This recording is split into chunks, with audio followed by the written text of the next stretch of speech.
Sometimes it's hard to find the right words to express ourselves succinctly in a way that accurately reflects our intentions. Sometimes it's the words we use, sometimes it's the way we say them. Sometimes it's more about the other person than us. Let's imagine you've just gone round to a good friend's house for dinner. All right, dinner is served. Ooh, this is new. What is it? This sounds like a pretty innocuous question, but depending on the other person's state of mind, it could be interpreted as an attack.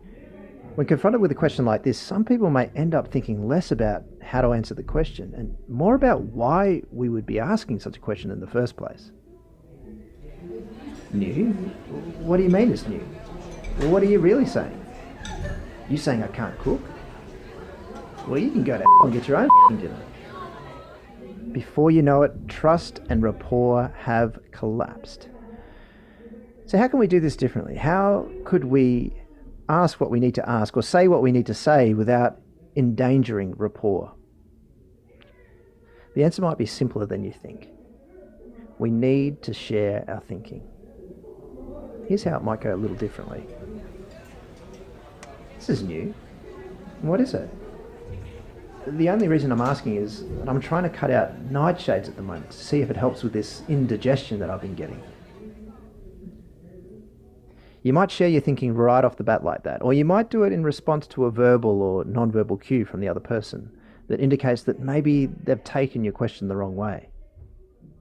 If you really want to take the psychological safety to the next level, say for some reason the conversation is already tense or you're actively trying to repair the relationship, then you might actually consider sharing your thinking before you ask the question.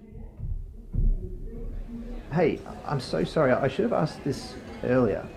I'm actually on a bit of a new diet, trying to cut out nightshades to help with this terrible indigestion I've been getting. This looks amazing, but I just wanted to check what was in it. Do you think I'll be okay to eat it? As you can see, sharing your thinking first not only helps the other person understand better where we're coming from, it also helps our brain and gives us a chance to craft our question in a less threatening way. So what's the evidence for sharing your thinking? According to Jonathan Silverman, one of the authors of the renowned Calgary-Cambridge framework, shared thinking is a classic example of a facilitative communication skill. These skills were first developed by psychologists Carl Rogers and Gerard Egan. In one study, researchers looked at the differences in communication style in doctors who had received malpractice suits versus those who hadn't. And what they discovered was that doctors who had never been sued were much more likely to use these kinds of skills than doctors who had been on the receiving end of malpractice suits in the past. So how might these interactions play out in our real working lives? Well, here's how it might play out for me when I see a patient in the emergency department. Firstly, this is me asking a question without sharing my thinking. So if these symptoms have been going for a week, why did you come into the emergency department today? What do you think might be going through the patient's mind after hearing this question? Why would he be asking that? He thinks I'm a fraud. He thinks this is all in my head. I don't think I really like this doctor. What if I was to ask more or less the same question, but this time lead into it by sharing my thinking? So sometimes it's really helpful to know if there was anything specific that triggered you to come into the emergency department. So I guess I'm just wondering, what was it that made you come in today? Oh, the thing that changed was that my headache suddenly got worse this morning and I was worried about what it meant. What about a difficult feedback conversation with a colleague?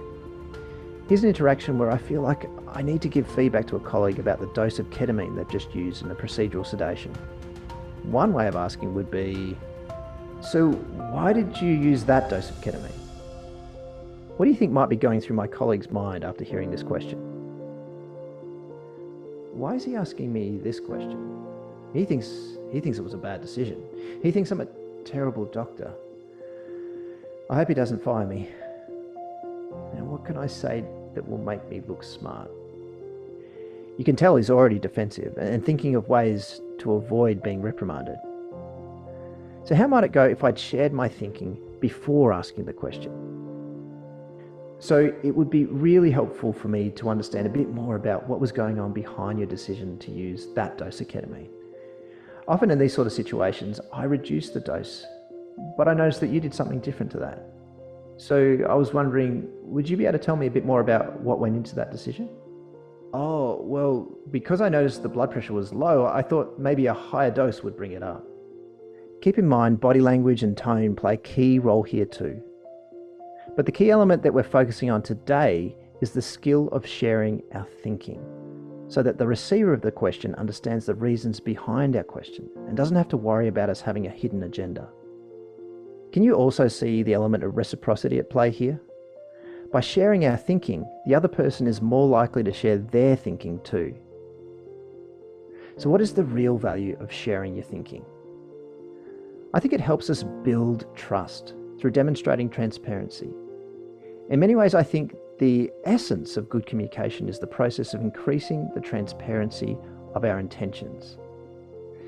This can take a little bit of effort on our behalf, and it may not be necessary in many circumstances, particularly where there's a good platform of long-term trust between you and the other person. But if the subject matter is a little bit tricky, or if the relationship is a little bit rocky, investing in more shared thinking up front will save you from having to plough a lot more energy into the process of trying to repair trust and rapport after it's collapsed. Shared thinking is an invaluable skill for building, maintaining, and repairing trust in the context of speaking up in any difficult conversation. Try it out today on your patients, colleagues, or even with your friends and family. Check out the podcast description for more details on shared thinking. By making small changes like this every day, we can all contribute to making our workplaces better, not only in the way that we care for our patients, but in the way we care for ourselves and each other.